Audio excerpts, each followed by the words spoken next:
Known as the last frontier, Alaska is the largest U.S. state and has quite a few national parks and other scenic places to back up its large size. Today we dive into the depths of the Alaskan wilderness to discover two secretive but stunning national parks, Kobuk Valley and Lake Clark. The first of today's national parks, Kobuk Valley, is a desolate place north of the Arctic Circle in the northwest quadrant of Alaska. However, though the national park is desolate and remote, there is still beauty to be found within the landscape, including the park's iconic dunes surrounding the Kobuk River and its tributaries. Accessible only by plane, the great swaths of sand come slowly into view as you fly over the park. Short tours flying over the dunes are offered, but truly adventurous visitors land on the sandy basins and hop out and explore the landscape for themselves. There are 3 sets of dunes in the park, but the biggest and most visited, which isn't saying much since the park only gets around 10 to 20,000 visitors a year, are the Great Kobuk Dunes. Located only a mile or two from the Kobuk River, the dunes provide a great place for day hikes, as well as a good camping spot for those planning to spend several days in the area.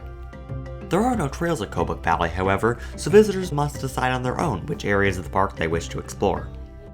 One place to learn about Kobuk Valley, as well as other parks and preserves in northern Alaska, is the Northwest Arctic Heritage Center in the town of Kotzebue. The center gives information on the daily lives of the native Eskimo people and the animals of the land within the parks. The native people are actually what gave Kobuk Valley its name, after the Kobuk River meaning Big River in the Eskimo language. One other area of interest in Kobuk Valley is Onion Portage, located at the eastern end of the park. Known for its wild onions that grow along the banks of the Kobuk River, Onion Portage was also the location of a series of excavations in the 1960s, which revealed the area as a seasonal camp for ancient peoples who would hunt caribou during their migration south. The cabin used by the archaeologists can still be seen today, though it is off limits to the public. Kobuk Valley National Park is located in the vast open terrain of Alaska, but our next park is hundreds of miles south along the shores of one of the state's many big lakes, Lake Clark. Named after John W. Clark, the first European to see the lake in 1891, the park encompasses the lake and the mountains that surround it. Many native peoples live in and make use of the area, including the Dena'ina, who still inhabit the lands today, teaching others about their culture to keep it alive.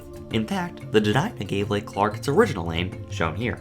It means a place where people gathered, and this still stands true today. The headquarters and jumping off point for most adventures at Lake Clark is at Port Alsworth, a major base of operations in the past for both Europeans and native peoples alike, serving as a community, a mining, and fur trapping post throughout the 19th and 20th centuries.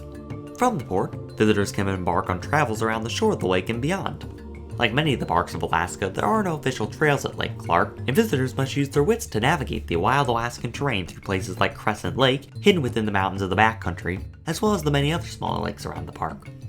Those who do venture into the backcountry will be rewarded by a myriad of plants and animals, including brown bears, caribou, moose, and wolves, large animals meandering in the wilderness. Among the small animals are salmon and trout, which populate the waters of the park, and as far as birds go, bald eagles, trumpeter swans, and tufted puffins can be seen cruising the skies, shores, and lakes in the area.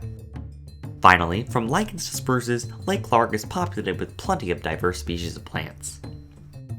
Both Kobuk Valley and Lake Clark were made national parks in 1980 by the Alaska National Interest Lands Conservation Act, passed by Jimmy Carter, and laid the groundwork for an impressive Alaskan park system comprising over 54 million acres.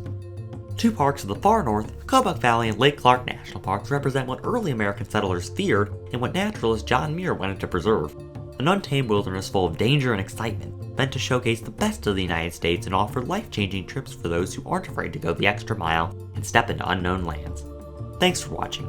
Make sure to subscribe to RSC Adventures for more educational videos about America's national parks, as well as so much more. We'll see you next time.